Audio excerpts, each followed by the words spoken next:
repente hasi nintzen kableekin hau eta bestia, da, esan gustatzen zait. Gelan beti ninu bakarra izan naiz.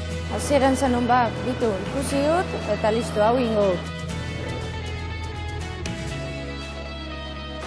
Instalazio elektrikoak, da erdi mailako zikloa, eta hortan gabiltza. Suertez hasi nintzalako taller batian, eta ez zeukan ze ikusi nik indakoakin aurretik, baina, han sartu nintzen langabezi neolako, gustatu zaiten, eta gero erabaki nuen ikasten jartzea. Tituloa aterako dut. Eskolan hasi, nire semen adineko jendiakin, baina, esan nuen, aurrea. Eta oso gustua nago, bai. Fina geha, lanian eta ikasketa hauek nik uste oso proposa diala, emakumeentzako, bai.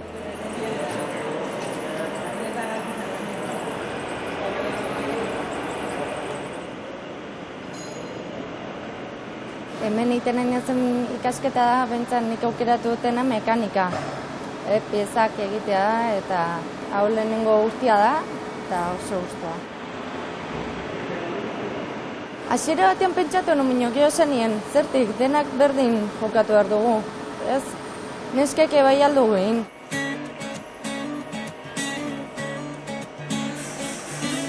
Hastentzea eta esaten zu, ostras, hau gustoko dut. Eta animatzeko. Eta animatzen badia ikusiko dute zertan sartzintzean mekanika zer buruzikun.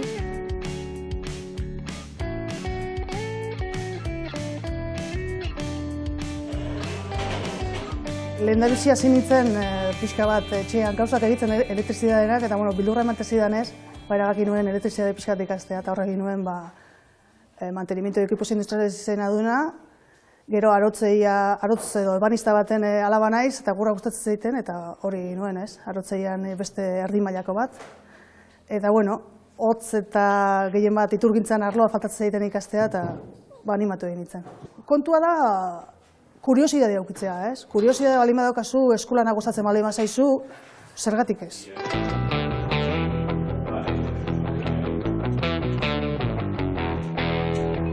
Euskal Autonomia Erkidegoan 14.000 emakume ari dira lanbide heziketako ikasketak egiten. Baina oso gutxik aukeratzen dituzte arlo tekniko eta industrialak.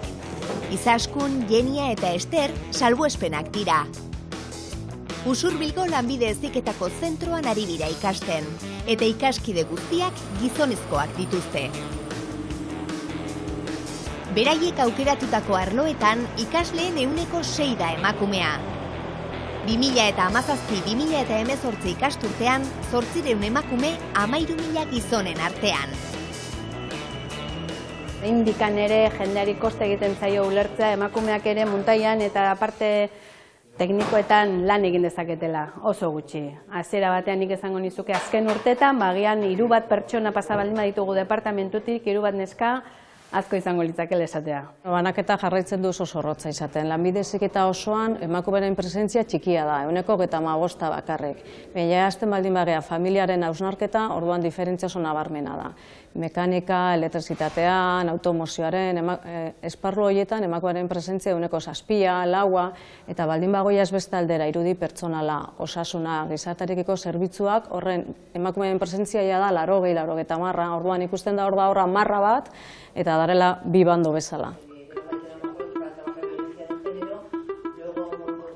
Marrak gainditzeko lanbide heziketako ikastetxeetako 16 emakume zuzendari bildu dira teknikan. Genero berdintasuna izan dute hizpide, UNESCOren UNEBOK estrategia ardatz hartuta.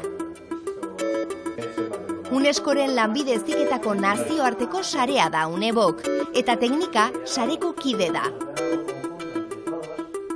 UNEBOKen estrategia labur esateko 3 ardatzetan oinarritzen da alde batetik enplegua eta ekintzailetza, beste alde batetik jasangarritasuna, eta badago pilare bat erdian ardatz bat, eta hori da genero berdintasuna.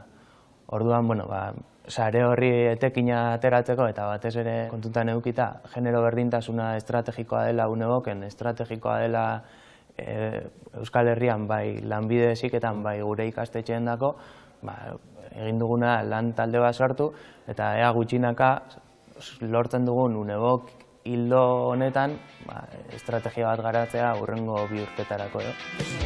Estereotipoak, oztopoak eta aukerak jarri dituzte mahai gainean.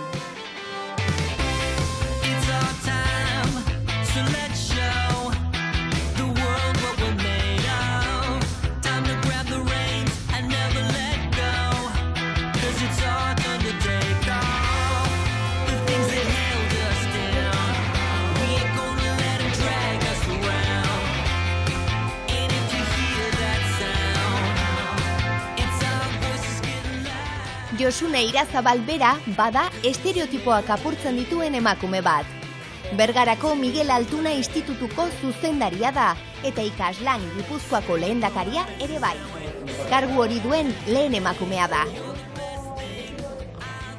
Ez nun pentsatu, neskentzat, ero gizonezkoen, zedoka gustoko eta zer nahi dudan. Ingenieritza tekniko bat ikasi, sartu lanbide heziketan, eta egia da, nire ingurua gizonez ingurututa nagoela. Baina, sekula ez nahi sentidu ez desberdin, ez gutxigo eta ez gehiago. Piskat aztertzen balditzugu datoak, gutxi gora bera 125 izango gea. Irakasleak ere lanbide heziketa teknikotan, ero industrialetan, bero ingenieritza bat, ero zientzia arlotik joan behar dira, eta hor unibertsitatean presentzia handiagoa gizonezkoa da, orduan azkenian ondorio bada.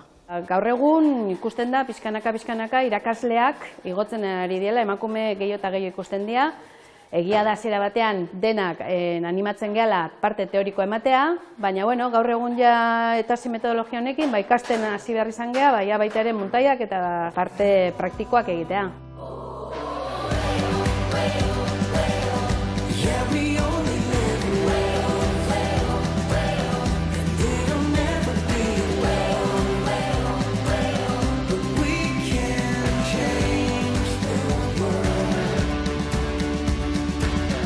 Egin ditugu jornada batzuk, ekitalde batzuk, eta ez dugu oso importantea dela biztaratzea. Alde batetik ikasle hoiak, lanbide heziketa teknikoa aukeratu duten ikasle hoiak, eta bere esperientzia biztaratzea, aukera polita dela, eta gainera etorkizuna daukala. Gero bestalde batetik bai, beste hanka bada enpresa. Ezin dugu ahaztu, beraiek ere bultzatu behar dutela. Ezin duguna da, esan emakumei sartzeko, gero enpresak ez badute bultzaten eta indartzen hori. Lanian hasi eta 6 emakume sartu ginen orduan, baina denak gizonezkoak zeuden. Eta beraientzat izan duzanua, oilotegia esate zuen. Baina, guk gure tokia hartu genuen, emakumeak, eta oso guztua ondu ginen, bai. Egia da, gauza dauden bezala jarraita, gero lan aurkitzea pixka bat zailago izaten da, ez? Azken finean, ikusten dutenean emakume bat zarela edo hasieran pixka txokatu bezala egiten da jendea, ez? Gertatu izan dut zaigu esan praktiketara adibidez, eramango ekarriko zaitut oso ikasle hon bat, eta izena eman danean emakume izan dalako, esan, nik igual nahiago bidaltza besten bat. Gero, egia da baita ere, behin ezagutzen dituztenean eta lanian jarri dituztenean, agian oso gustora edo mutilekin baino gustorago ere egon diela.